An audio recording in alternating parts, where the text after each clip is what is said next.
We don't have to look at pleasure as this monumental task or a complete rewrite of our lives. Sustained pleasure practices are really small. They're granular, and they bring us pleasure and joy and something to look forward to, even in the moments of working hard.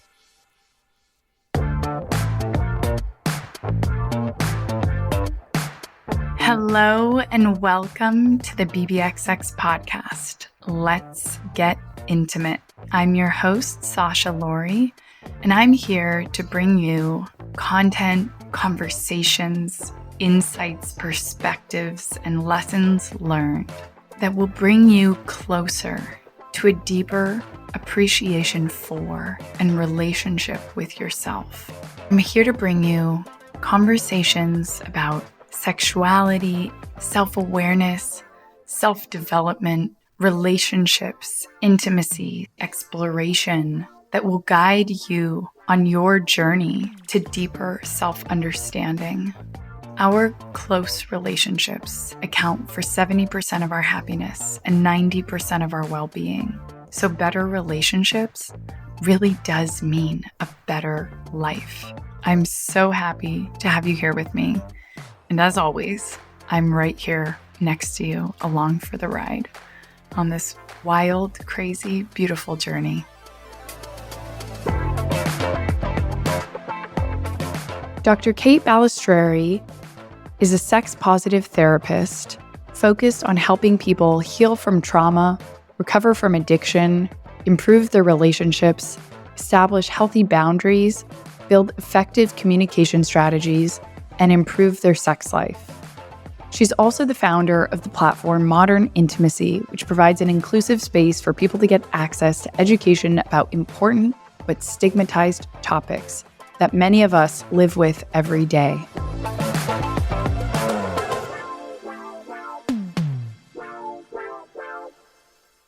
Hello. Nice to have you back on the show. It's so great to be back. I was just looking through for people tuning in. We did a previous interview, which is called The Complexity of Simplicity. And we talked about a lot of different things, but overall, this idea of seemingly simple things, some of which, we'll be talking about today, a lot about pleasure and presence, but how they can be so complex, and there are so many things standing in the way, keeping us from them. But with the right mindset, with the right information, knowledge, empowerment, how we can kind of reclaim those processes, those feelings, access to those states of being, and kind of bring back the simplicity behind it in a way that can be extremely transformational for ourselves, our relationships, our quality of life. So excited to have you back. And before we dive into talking about pleasure and presence today, I would love to have you reintroduce yourself to our listeners. Tell us a little bit about the work you do and what has inspired you to be doing that work. Absolutely. Well, thank you again for inviting me to come back on your show. It's good to be here. My name is Dr. Kate Balestrieri, and I'm a licensed psychologist, a certified sex therapist, certified sex addiction therapist, and a PACT-trained couples therapist. And I'm also the founder of Modern Intimacy, which is a group psychotherapy practice here in the U.S. I really got started in this work a long time ago, almost 20 years ago. And when I originally started in the field, my focus was primarily in forensic psychology, which means anything and anywhere where the field of psychology and the field of the legal system intersect. And my work specifically focused around the evaluation and treatment of convicted sex offenders at the time. So I spent a lot of my day and a lot of my study, a lot of my research really understanding, first of all, what compelled people to do such horrific things to other human beings, but also what the process of rehabilitation and recovery looked like for perpetrators and also, and perhaps even more importantly, for survivors, the absence of an understanding of pleasure that I saw so thematically as a part of the justification for these kinds of egregious behaviors. And a lot of misinformation and disinformation, or a lack of information about sexuality and bodily autonomy, that really was an underlying foundational aspect of why some of the perpetrators that I worked with did the things that they did.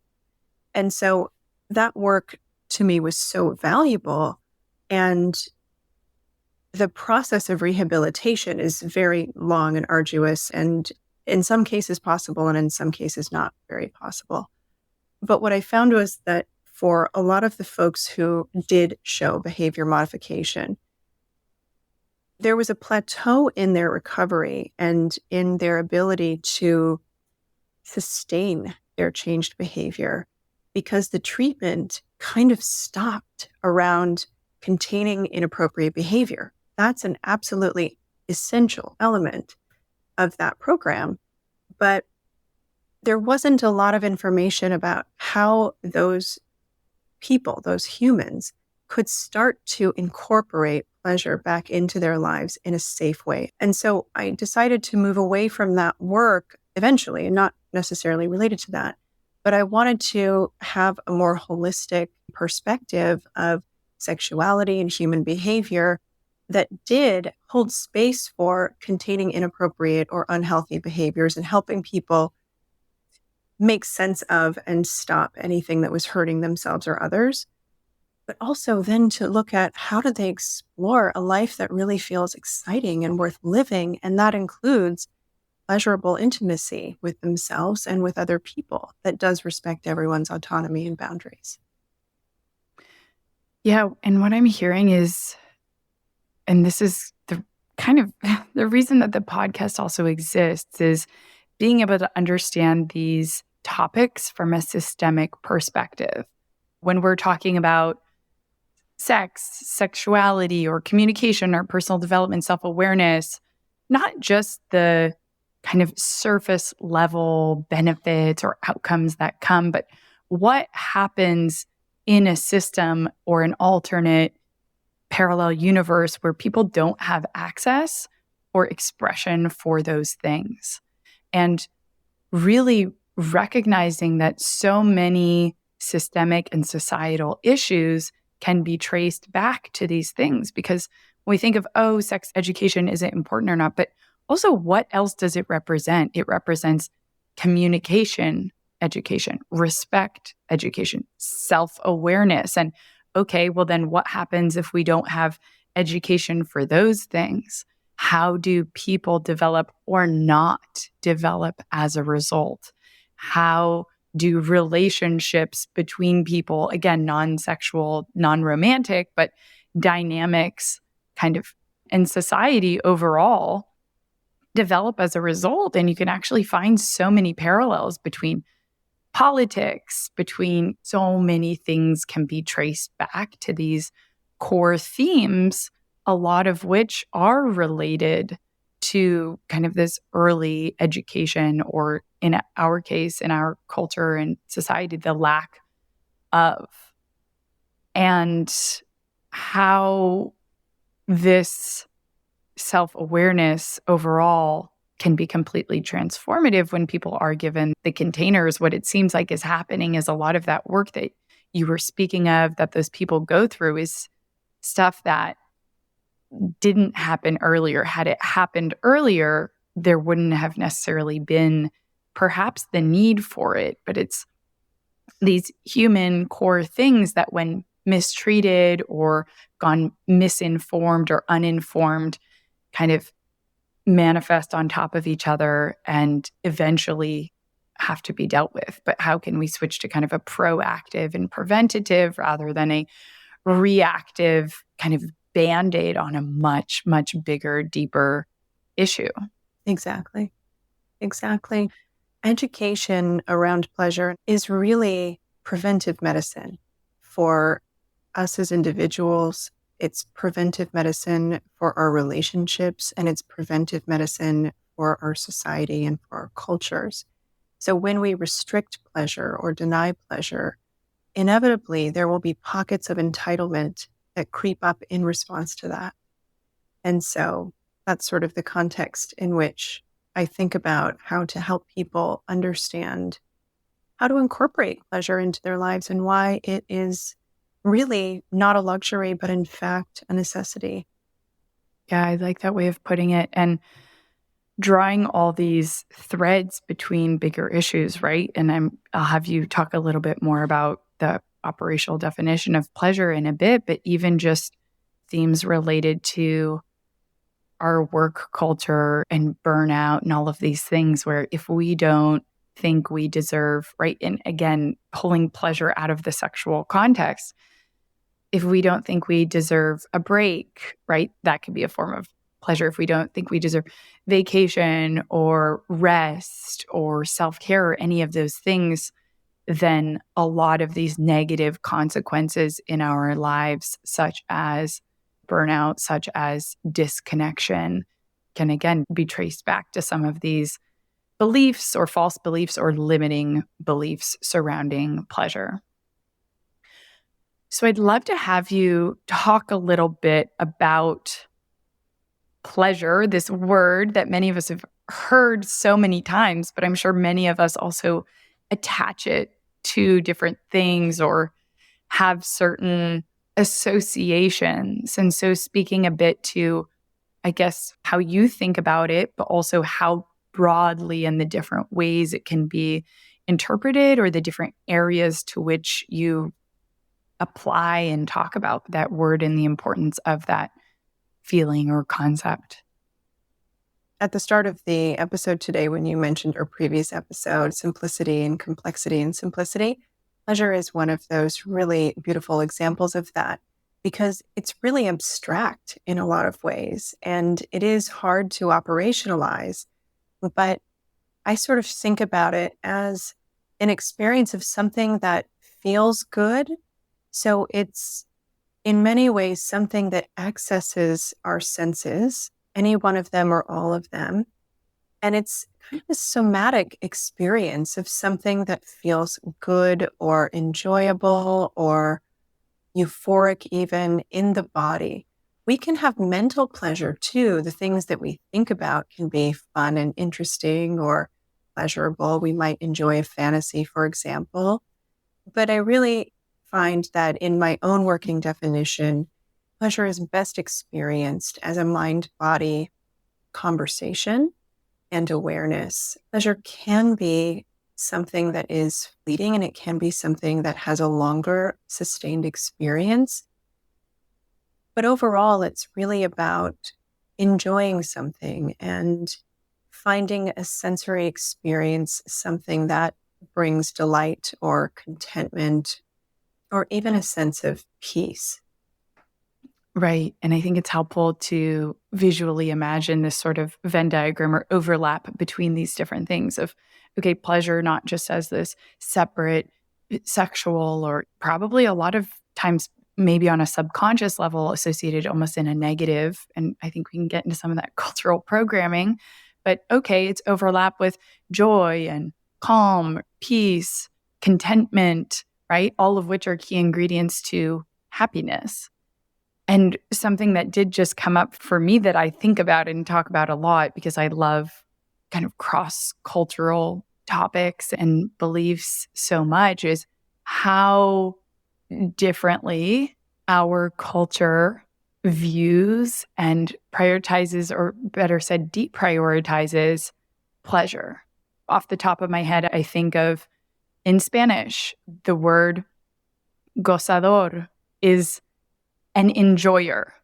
That's what it translates to. And it's a good thing. Like, I'm sure it could be used as somebody who's over the top, but like, oh, that person is an enjoyer, like means they know how to have a good time. They know how to enjoy life, allow themselves certain things, like somebody who knows how to give themselves permission to enjoy.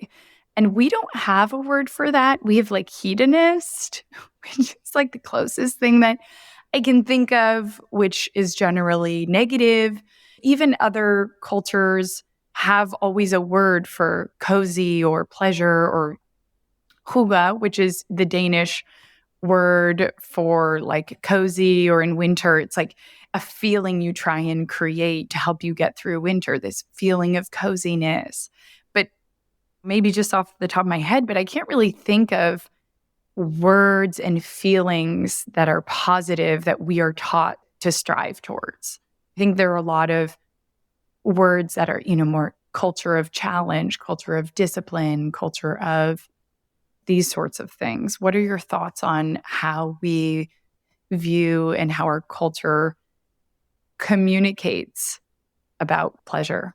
In American culture, pleasure is very much policed and it's legislated and it's overcoupled with productivity in this really gross way that perpetuates a scarcity mindset and an entitlement mindset. So, because we live in such an aggressively capitalistic culture, so many folks feel like they have to earn their pleasure by how hard they work. And it sets up this deprivational mindset of, I'm not good enough for pleasure until I've proven that I've earned it and I deserve it. And again, that sort of scarcity mindset or deprivational mindset is really productive for capitalism, but it's really corrupting for the human spirit because we are born with the capacity for pleasure. And when that is taken from us, we stop prioritizing pleasure and we become in service of other people's comfort or pleasure in this constant hamster wheel of having to earn enough, be enough, do enough to just rest for a minute, which is pleasure. And it's a dangerous place for a society to live because pleasure is also a form of nurturance. And when we don't feel like we are safe enough to be nurtured or to nurture ourselves or the people around us, then everything becomes a competition and everything becomes a question of who gets the resources, the limited resources of pleasure or everything related with pleasure that exists out in the world. And that creates a lot of us versus them dynamics. And that kind of othering perpetuates even less pleasure, more scarcity, and more fear around being able to be the people who are worthy of the good times or the pleasure. And so it's a really insidious, unconscious, for the most part, cultural plague, I'll call it, this way in which we've been conditioned to believe that we don't just have the right to have enough money to live and have land and eat good food and be healthy and laugh and love. European culture is so different with the way that they build in breaks throughout the day for longer lunches and rest and naps and late dinners and celebrations of community and connection. And we have pockets of that here and there in the US, but it's definitely not the majority mindset. And again, capitalism loves that, but our human souls and consciousness does not. Yeah, what you said about the relationship between pleasure and productivity, and this view that there's a finite amount and that one means the trade-off of the other, rather than other cultures which see one, pleasure, as a key ingredient to productivity or as the higher priority, even if they were a trade-off, right?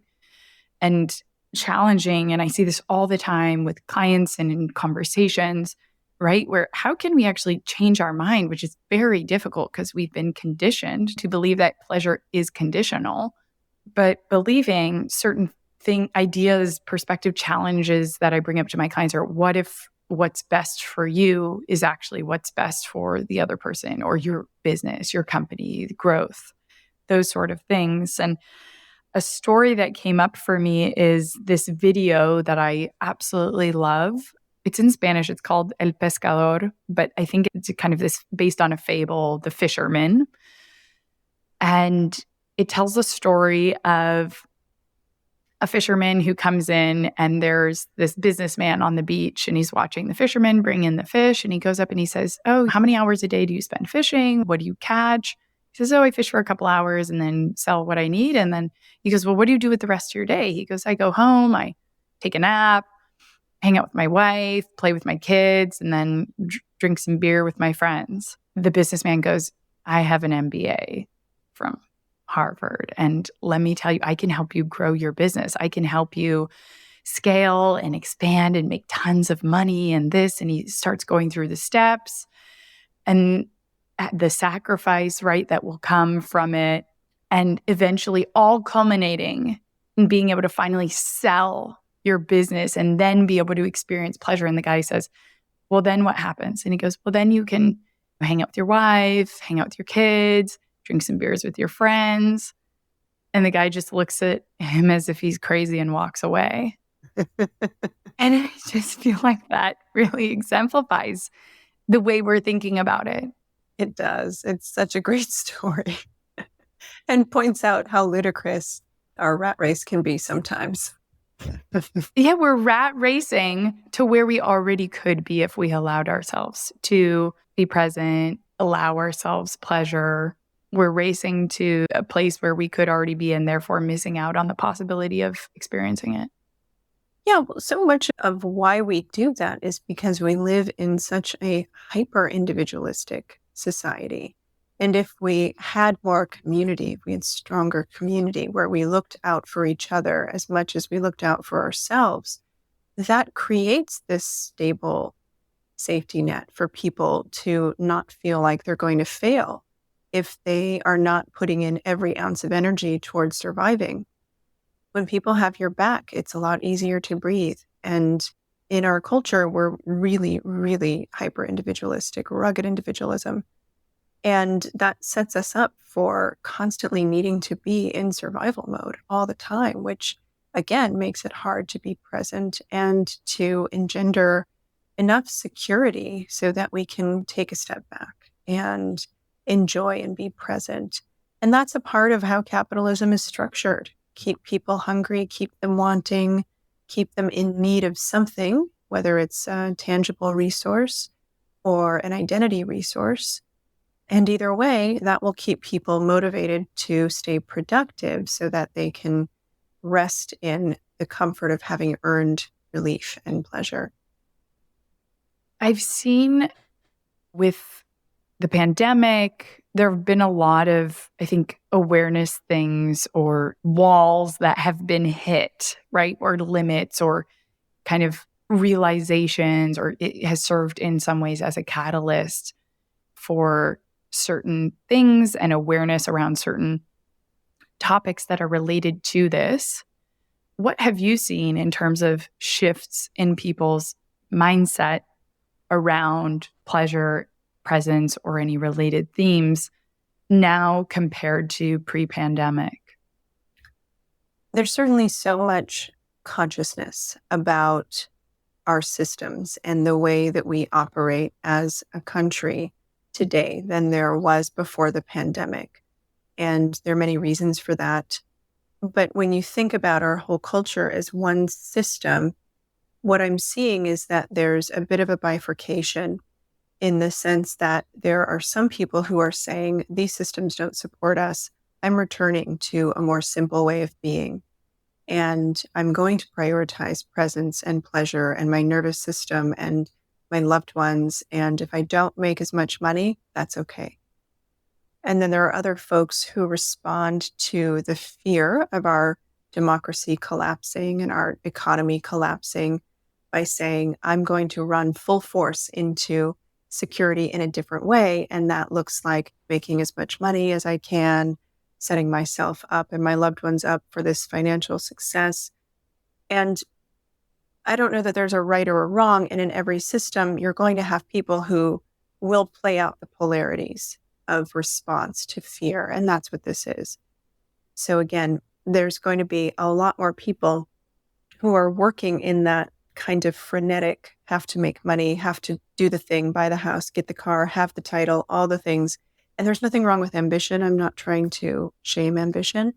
But for many people, it's such an unconscious process of getting somewhere that when they get there, they realize they've actually been got because they've spent so much of their lives rushing to get to this place. And then they get there and it's very hollow, right? So there's going to just be reverberation between the two extremes. And we're seeing a lot of people wake up to these different systemic pitfalls. And hopefully, as a culture, we will find a way to be a bit more integrated and sustainable. But until we get to that point, it will feel really uncomfortable for people for a long time. You mentioned ambition, and something I hear from people a lot is this fear of, well, what does it mean if I'm not ambitious? Like, I used to be ambitious. Does this mean I'm not ambitious? I'm giving up on myself, right? And this idea of needing, basically like grieving this dream that we could live, even though it's not the one we want, and we don't want to do the things involved to get there. And perhaps it wouldn't even be as meaningful if we were to get there as we had thought. And as a bit of a perspective challenge, you and I were talking before we started recording how I'm going on a trip next week. I'm taking 2.5 weeks off, which I have never done before. And for people in Europe, that's probably really sad. But in the US, that's probably very common. And I was joking that my goals are pleasure and presence as part of this trip. And the interesting thing is that this feels very ambitious for me. Taking 2.5 weeks off is ambitious, particularly in the United States where people don't take time off. And so I also invite people to really challenge the meanings we're putting behind that or the operational definition we're using in a way that can leverage it to help us make healthy shifts where we challenge what ambition means, right? People in Europe take a month off every summer. Taking a month off in the US, that is ambitious. What else is something that you haven't allowed yourself to do that you can reframe rather than being the opposite and moving away from ambition or productivity or whatever the word is? Reframe it as the very embodiment of that. Rest can be the most productive thing you can do in a way. Absolutely. That would be my invitation for people listening in. I love that. And I hope that your ambition allows you to get much rest, much needed rest and playfulness. Thank you. So we talked about culturally how these topics tend to be stifled. And something that you've talked about before is how these aren't things that we need to learn. We actually need to unlearn the things keeping us from it. And how pleasure is innate and we are conditioned away from it. Speak a little bit more about that. And then I'm excited to dive into helping people figure out how they can design pleasure practices and more awareness and practice and embodiment of this. The word unlearning is, I think, the most important word to consider because so much of the way that we are conditioned to live is constructed reality. It's programming that we've been taught that has been passed down unconsciously and sometimes consciously throughout the generations. So a lot of folks feel overwhelmed when they hear people say things like that because, and I get that, because it's really sometimes challenging and requires a lot of energy to look at the surreality of the constructed reality that we have right now. It's a mouthful, but unlearning is important, and highlighting just the word ambition, it's a great place to start in this. When we look at what are people typically associating with that word, they typically associate achievement and high financial reward with the word ambition. But ambition means many things. It means going after something that feels evasive or elusive or hard to get to. And I sort of see ambition today as a way to actually access vitality. To me, it feels like a capturing of an essence that lives within us instead of something that's external, right? And achievement is great, but what does that even mean, right? What does it mean about you? What did you harvest within you or have in you that you were able to do that? I think that's what we're really seeking with ambition, is a quest to know the vitality within ourselves. And it is a privileged thing to be in touch with that because, again, when we don't have enough resources to even live, we don't have the time and space to think about what it means to fully live within ourselves.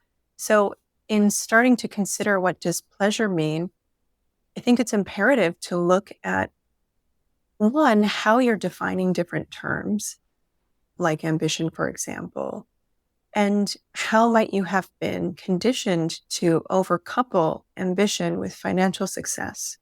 What is the meaning of that for you? What does it provide you? Why is it so important if that's how you identify ambition, for example? What parts of your identity are really tied to this? How are you trying to feel about yourself? That ambition is the vehicle for that. And when we start to ask some of those deeper questions, then we can start to look at what are other paths to that same feeling. So if I want to feel like I am resourceful or resilient or intelligent, and getting this promotion helps me feel that way, that's amazing. But if I'm going to hurt myself in the process of trying to get that promotion because I'm working 60 or 80 hours a week, I'm not seeing friends and family, I'm not eating food that is good for my body, then when you get to that promotion, you'll have to do some counterbalancing to reconnect with yourself and to check back in with what pleasure means. Again, it will probably feel hollow after the euphoria of that achievement wears off. So thinking instead about, I want to feel resourceful, resilient, and intelligent, what are other things that you can incorporate into your life that might allow you to feel that way that don't include hurting yourself, but instead include nourishing yourself? Maybe it looks like finding new books to read. That's resourceful, and it will help you create intelligence or affirm intelligence inside. It will help you think more critically. And maybe you do that by finding a new park to go read in every day. That's resourceful, right? It's resilient to wake up and go do something different and challenge yourself to step away. So I think we benefit from having kind of a meta conversation with ourselves that can translate into more micro moments of pleasure. And that's a term coined by Tatiana Vogt, micro moments of pleasure. Euphemia Russell calls it microdosing pleasure. So both concepts are very similar. I love that. Right? But I think that's the way to go. We don't have to look at pleasure as this monumental task or a complete rewrite of our lives. Sustained pleasure practices are really small. They're granular, and they bring us pleasure and joy and something to look forward to, even in the moments of working hard. Yeah, I love the term microdosing. And because I also love alliteration, my brain kind of went to this triangle of like pleasure, presence, and productivity, and realizing that we're kind of viewing the flow of which direction it goes kind of as the opposite. And like, oh, how do we actually, rather than, okay, if I'm productive enough, then I can be present and then I can enjoy myself. Rather, if I enjoy myself, it will ground me in my ability to actually be present when I'm enjoying myself.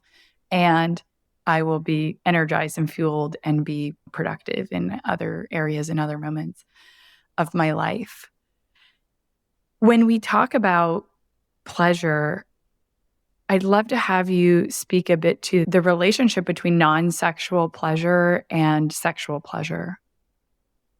It's an interesting thought, right? How are the two connected and what does the interplay look like?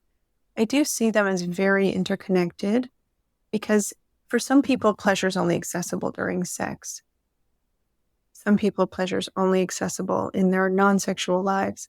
But when you can really build more awareness of and cultivation of pleasure in both spaces, they start to really weave together and create a more integrated and holistic living experience because we're not compartmentalized human beings. So if we have a hard time accessing pleasure in one part of our lives, it might be that we're actually kind of cut off in other parts of our lives as well, but we have a pseudo awareness of something pleasurable that might be great and might be lovely, and also might be a little deeper if we were open to pleasure in different parts of our lives as well.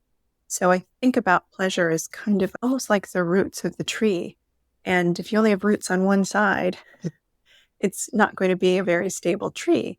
So intentionally cultivating, sitting with, becoming aware of pleasure in many aspects of your life can help you become a more sturdy, grounded, holistic human.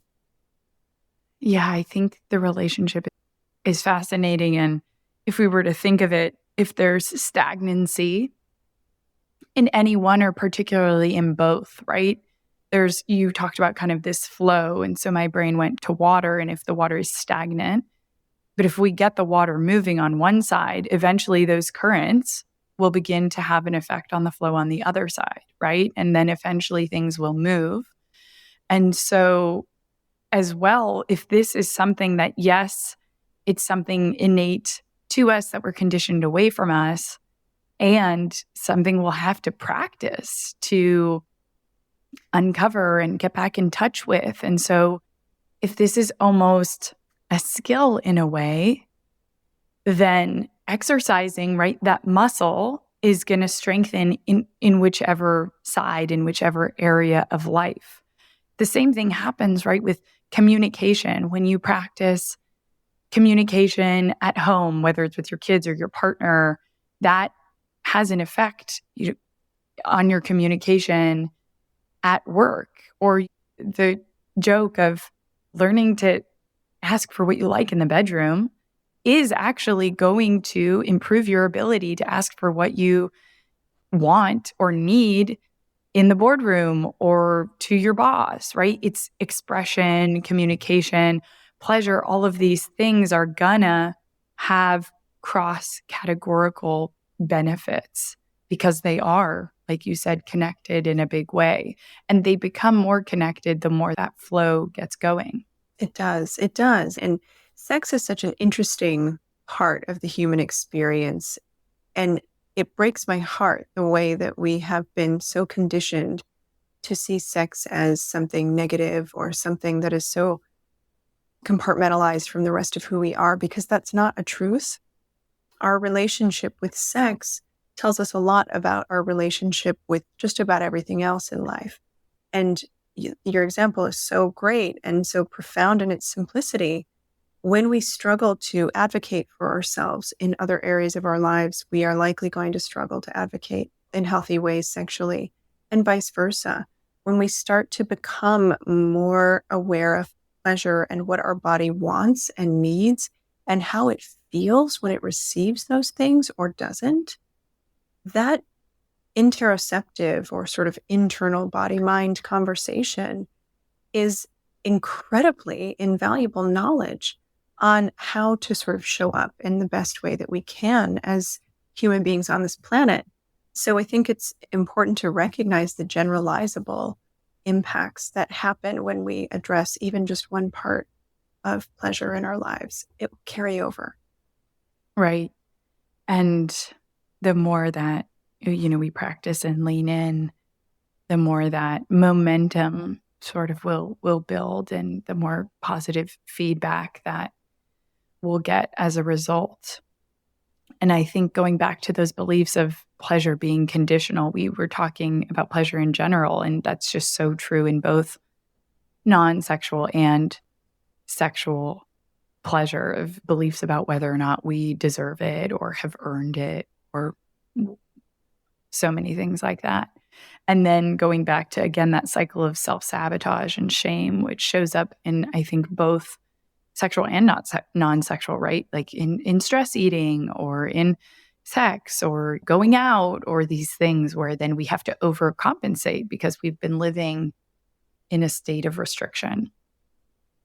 How do you go about talking to people about building a pleasure practice?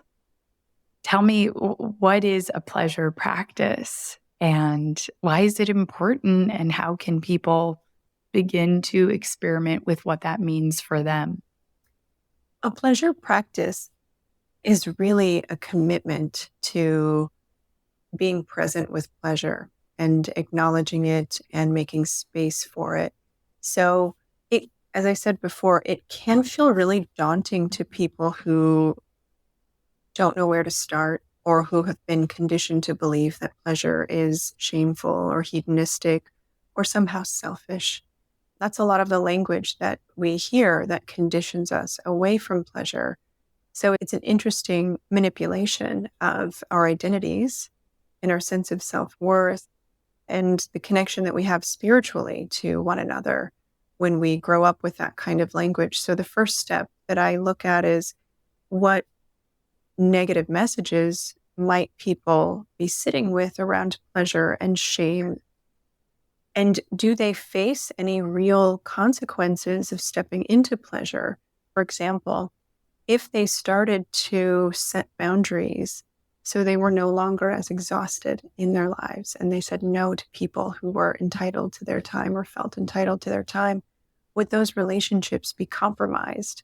And would that result in some kind of dire consequence for the person? That might sound like kind of a big example or very extreme, but it happens in very small microaggressions in families all the time, right? If, let's say, an adult child says no to their parent about some phone call that they want them to make or some family event that they want them to go to and it doesn't align, saying no might be the catalyst for relational strain or distress. So accessing space for their own pleasure in that moment might come with relational pain. And so I look at kind of what are the real consequences that have been preventing people from living in their pleasure already. And we start to build either a safety plan or just a more rigorous awareness of what the options are and resources to sort of handle the big feelings that might come with people having reactions to the changes that you make in your life. So unfortunately, we get comfortable in the system of our relationships. So when people make changes, sometimes those relationships do not favor the changes. After that, we really start looking at where do they have the time, space, and bandwidth to begin introducing small moments of sensory experience. A lot of us have been really conditioned away from our own bodies and the sensory experience of our bodies on a day-to-day basis. So it takes a little bit of reintroduction and practice to even be aware of what's going on below our eyeballs and do we even know what's happening in our bodies to know if we like it or don't. So that can look like taking just a few minutes even and sitting with a mint, for example, and taking the moment to mindfully unwrap the mint and smell it and look at it and feel it in your fingers and access the different senses that you have in relation to this mint and be present with the sensation of sucking on the mint, chewing the mint, dissolving the mint, and really like thinking about the tactile experience of that, the smell, the taste, the touch, the sound, all of it, and learning to be more aware of your senses. And then you can start to think about, what do I like? What feels good? Where is the pleasure in this? Some people don't like a mint, so that experiment might leave them with not a lot of pleasure. But maybe the pleasure is, Chocolate. yeah, chocolate. Or maybe the pleasure is in like being present with your body for a little bit. That can be pleasure in and of itself. It doesn't have to be the stimulus. Right. One thing that came up when you were talking about, just jumping back quickly to that story of the family, and what I heard is that in that case and similar, countless similar cases, is that we are avoiding displeasure, right? Not that that's necessarily a word, but we're avoiding the opposite of pleasure. In short term, that's what serves us the most in that moment. But long term, by avoiding displeasure or the stress that comes from saying no and the consequences, that's actually what's keeping us from pleasure and presence long term and Yes. in general in our lives. And there is just such a deep connection when you were talking about, right, the mint between pleasure and presence and this flow between them and really them being built one off of the other. Can you have one without the other, and how much they are feed off of each other and build up one and the other? Yeah, I think you can have pleasure without much presence. The question is, will you notice it? And will you savor it? Will it nurture you? Will it sustain you? Is it more fleeting? And fleeting Yeah. pleasure can be okay. There's nothing necessarily wrong or bad about that. But when we rush into something that feels pleasurable, we often don't get the opportunity to savor it as intentionally. And that's part of the pleasure practice that I think is really, it's a humble part of the pleasure, because we do sort of think about pleasure as like a goalpost. It's an orgasm. That's the thing. That's the pleasure. Well, orgasms are great. Don't get me wrong. But there's lots of other pleasure that comes from all of the other interactions in a sexual experience. So rushing to get to an orgasm or an ejaculation, to me, is more productivity. It's a cognitive experience of a benchmark. It's, yes, I made it. I did it. This happened. It was great. And that can feel amazing. But imagine how much better it would feel if you felt it and you really sat with the sensation of the orgasm and didn't worry about when you got there and didn't worry about whether or not it was happening. Instead, you were present with every single touch that you and your lover share, every eye gaze, every taste of their skin, every droplet of your sweat together. That kind of a savoring of the sensory experience, first of all, is going to welcome an orgasm much better. But second, it makes the whole thing fantastic that you're doing. And that's the difference between sort of rushing into it and slowing down and savoring it. And for folks who still kind of want to play with what does that mean, there's a really wonderful book called Slow Pleasure that was written by Euphemia Russell. And the book that they wrote is amazing. It's a great reclamation of mind and body presence in the experience of pleasure. So I highly recommend it. I love this idea that of pleasure as a mind body experience and also presence as a mind body experience. And, you know, that example of savoring every moment for those listening where it's like, oh, I'm busy, you know, I have kids. Yes, that's something you can't do all the time. But it reminded me of an interview I did not that long ago with a couple, and they brought up this concept of what they call spoiling sessions. And it's something they do weekly, or some, you know, you could do it monthly, whenever you have the time, or you could adapt it or make them shorter. And it's this moment in time where one person gets to ask for or do or be supported in whatever they want, whether that's sexual, whether that's non-sexual. You know, they want a massage or breakfast in bed, whatever. And one person really focused on receiving, because a lot of us, I think, aren't fully open to and willing to receive. So the power in actually allowing yourself to receive.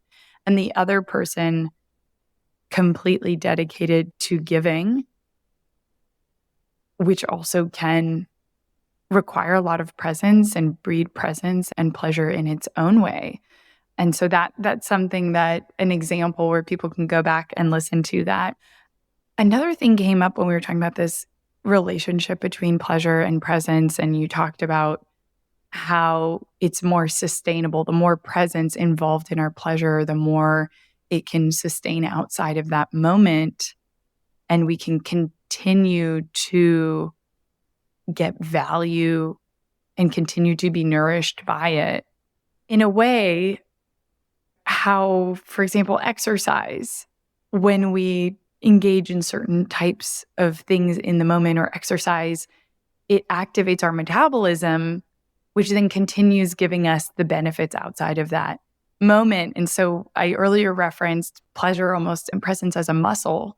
And in that same way, when we exercise it, and the more we do, the more it will metabolize and continue to give us value and feedback and nourish us outside of those moments.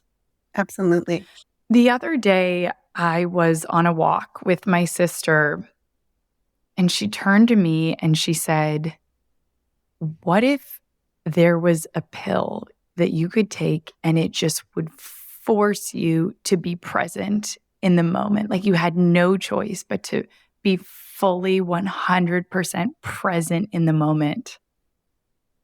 And she was talking about how badly she wished that existed. And I was like, that would be the most amazing thing ever. It sounds amazing. And I think so many of us crave the ability to fully be present. And we know how important it is and how valuable and impactful when we're able to experience it. And yet we crave it even more because of our inability to fully embody and practice it as much as we would like. It's an interesting idea. I think I would want it to be a time limited pill because we can't be present all the time. It's not sustainable. And our brains check us out for different reasons. When we're driving a car, think about how automatic that is. Or if you don't drive, when you get on the bus or get in an Uber or get on the train or the subway, whatever you take, there's an automation to it. And when you do it so frequently, procedural memory or muscle memory kicks in, and we don't have to be present to that process, which allows us to do and think about other things or have the conversation with someone. And so there are degrees of presence that are, I think, important to consider. But yeah, it would be really great if we could have those moments of just absolute focused presence, uninterrupted consciousness. It would be beautiful. Yes, we need the elastic thinking, the creative problem solving that comes with not being present and actually our mind wandering. And it can be a very intense experience. And I know people who are parents who say, I can't be present with my kid all the time, but they actually dedicate certain small 5 minutes, 15 minutes where they do try and say, how can I be fully present for these short amounts of time? Because again, those metabolize and build and are more impactful, right? 5 minutes is equal to, or 15 minutes can be equal to a couple hours of not being fully present. With this pill as a metaphor, what would the key ingredients be in that pill?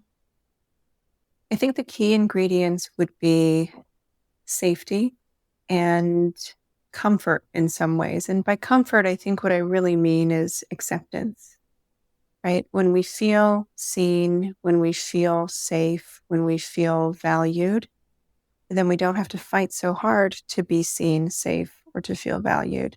And we can actually live in the joy and the pleasure of being seen, being safe, and feeling valued. And this brings us back to the conversation about productivity. When we don't have the resources, we don't feel safe. And if we don't have the high achievements, a lot of people don't feel seen. And that's what happens when we overcouple capitalism and productivity and making money with the human experience. We don't know how to feel safe without those things, either in our connections or worthy for connection, and certainly without resources. So I would say safety, acceptance, belonging. What would you put in it? I love when I get asked back a question where I'm like, oh my goodness. I would put connection, sensory. I find for me, I ground myself in sometimes when I'm really trying to be present in something or anchor myself back, rubbing your fingertips together and feeling the ridges on the finger or listening to your breath. Or I imagine the words that I'm hearing, like some visual or sensory representation. That's more of like a tool rather than the key ingredient. I think connection would be really, and I think permission. That comes with safety. Yeah. It, yeah, giving ourselves permission and allowing ourselves to and desire, right? And commitment and actually like owning, okay, I want to be like, I am supposed to be here. Because that constant worry for people, I think it's, but what else could I be doing? Or what else should I be doing? So that yeah, mission and commitment to present in whatever you are. Love that. I would also add attunement, really noticing. We have to notice ourselves. We have to attune to ourselves and to other people to build the connection, to feel safe, to even know what we need. Yeah. Oh, there's so many. I'm sure we could go on. Fun and thrill and adventure. There's so many different types of presence, right? There are things that we can call in that kind of force us into that. So then speaking of tools, I always like to leave people with some actionable, practical advice. What are some of the tools or things that we could call in, whether that's to help us be present or to examples of pleasure practices or things we could go about in exploring to help us cultivate our own pleasure practice? Again, beginning to explore pleasure practice starts with beginning to explore your body and just developing that awareness of what's going on in your body. But I think little things can include if the sun is out and warm and you're somebody who likes sun, maybe just noticing what the sun feels like on your skin for a minute. While you're walking somewhere, can you notice the sound of your steps? And does it remind you of any fun rhythms or an interesting moment in life? Can you enjoy the clickety clack of your shoes on the ground and notice the song that comes with your movement? Maybe it's doing something silly like dancing to one song a day. I've been watching a couple of creators on TikTok who are so inspiring in this little simple practice of recording themselves dancing for a minute every day to one song, whatever song, and they just play it. And it's such a beautiful experiment in pleasure and also the imperfections that are required for pleasure, right? You don't have to have something choreographed. In fact, the choreography of something might strip you of the pleasure. And so that can be a really simple way to get started is to, one, give yourself permission to be silly, goofy, and unscripted and to do dumb things. And two, to embrace the messiness of all of that as part of the pleasure. If you're going to, for example, cook something new and you spill, who cares? Right? Kind of learn to embrace the messiness of knocking over the can of whatever or getting the sauce on the counter. Like that's part of it. Can you appreciate the contrast of the color of the sauce with the color of your counter? And can you appreciate the texture of the paper towel as you soak it up and allow that to be a part of the experience? We are messy beings. And so pleasure is often about challenging the idea of perfection as much as it is the enjoyment of senses. I absolutely love that. And the examples, I sometimes really love when the sun is out, just kind of closing your eyes and pointing your, being like a sunflower in a way and just feeling the sun on your face. And the dancing to one song a day, I think that is one I will be jotting down for my vacation.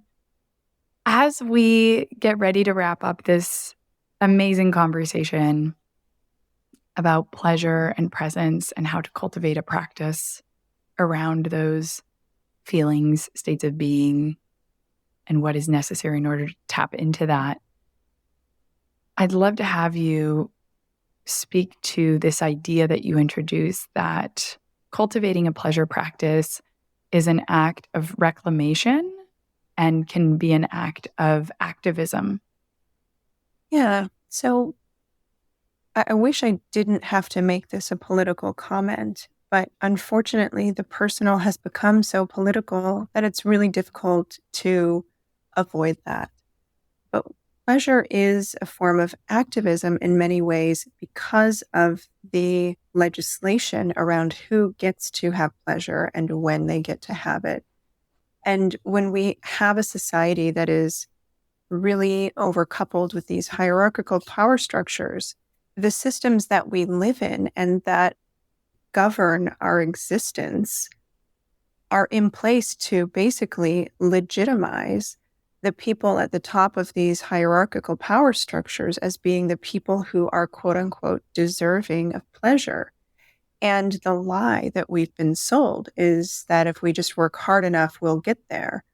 But there are many people whose starting line is way behind someone else's because of a lot of the systemic barriers that exist in our country to this day and are being implemented in even more rigorous ways currently. When we look at things like reproductive health care and all of the anti-abortion legislation that's coming out across the country, this is not about saving the unborn. It is about policing pleasure and basically saying people with uteruses don't get to decide on their bodies, don't get to decide when they should be sexual and the outcome of that sexuality. It's about restricting pleasure and saying your body is supposed to be in service of this productive task. So you shouldn't have pleasure if you're not participating in this productive task of having a child. That is about funding a source of human beings to fund a system and telling people you don't get to live and be happy and enjoy your pleasure if you're not playing by those rules. The same is true for people who are members of the LGBTQIA+ community. This is about legislating pleasure. You don't get to live in your lifestyle when bills are passed restricting their rights. We don't get to live in that lifestyle with the people that we love and in the ways that we experience love and pleasure unless we're participating in this patriarchal, heteronormative, capitalistic, colonialist environment. So anybody who doesn't play by those rules has limits on how and when they can receive pleasure and their autonomy in making that happen. And so I implore anyone right now who's listening to me speak, who's having a really defensive reaction, to lean into that defensiveness. Because what that defensiveness may be telling you is that I'm the enemy, I'm the bad guy, because I'm saying something that might be going against your worldview. And I get it, it's really scary. But when we start to unlearn what we thought was reality, we actually get to see these systemic barriers for what they are. And that is mechanisms of control that keep us in a state of deprivation and that keep us hungry for a system that is designed to keep us in our place. And that all the examples that you gave, right, are also related to the things that we talked about before, when it's essentially pleasure as an act of rebellion, whether it's against a system that oppresses certain people, whether that's against a system that prioritizes our performance and output over our own well-being, whether that's rebellion against a system that has restricted us from the very knowledge and empowerment that serves us most and would lead us to be able to live more balanced, healthier, and happier lives, or whether that's a system of internal rebellion against our own limiting and false beliefs and unwillingness to give ourselves permission and all of those narratives that are no longer serving us. And so people can choose to see this as an act of rebellion in any of those ways that they identify most with. And in all of those ways, and recognize that embodying this can create, again, going back to the beginning, not just change in that moment in your life, but at a systemic and societal, cultural level that can be incredibly impactful in terms of the positive ripple effects that it can create. Absolutely. Absolutely. And it's an act of activism and an act of rebellion for people who live in bodies.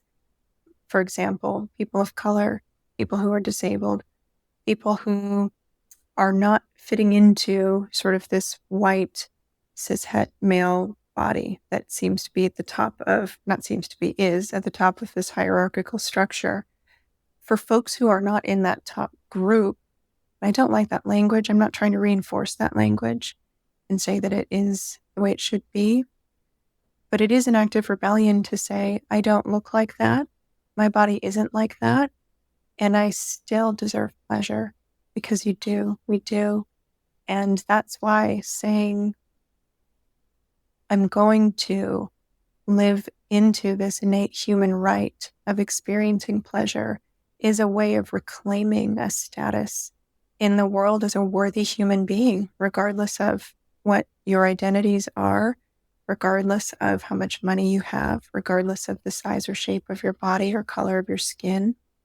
We are all deserving of pleasure and worthiness. And so really stepping into that is our way of saying we're not going to participate in anything less than our basic human rights. And that really took me back to what we talked about towards the beginning as well, where we see pleasure as conditional, and that could be conditional to the hierarchy, this status, color, shape, size. Also, again, that performance, right, of us thinking we have to earn it, whether that's because we haven't achieved enough or made enough money, or because of the way we were raised or where we come from or what we look like. But really reclaiming it as something we are capable of and something that we deserve. That's right. Thank you so much for this incredible conversation and for coming back on the podcast, and just, as always, excited to continue the conversation. Likewise, thank you so much for inviting me back on. It was such a really dimensional, thoughtful, and invigorating conversation today. I appreciate it. Thank you. I appreciate you. Thank you so much to each and every one of you for tuning in to listen to our show. If you like what you learned and you know someone who might also like listening, please do share this podcast. You can also feel free to reach out to us anytime if you'd like to submit questions, requests for experts to have on the show, or if you'd like to share your positive feedback or constructive criticism. We'd love to hear what you think. It's the only way we can learn and grow along with you. Be sure to check out our website, follow us on Instagram at bbxx.world, and subscribe to the book club newsletter, where we send out even more resources to help you dive even deeper to the topics that we bring to you on the show. Once again, we encourage you to take what we discuss on this show and apply it in your everyday life. Because remember, better relationships equals better life.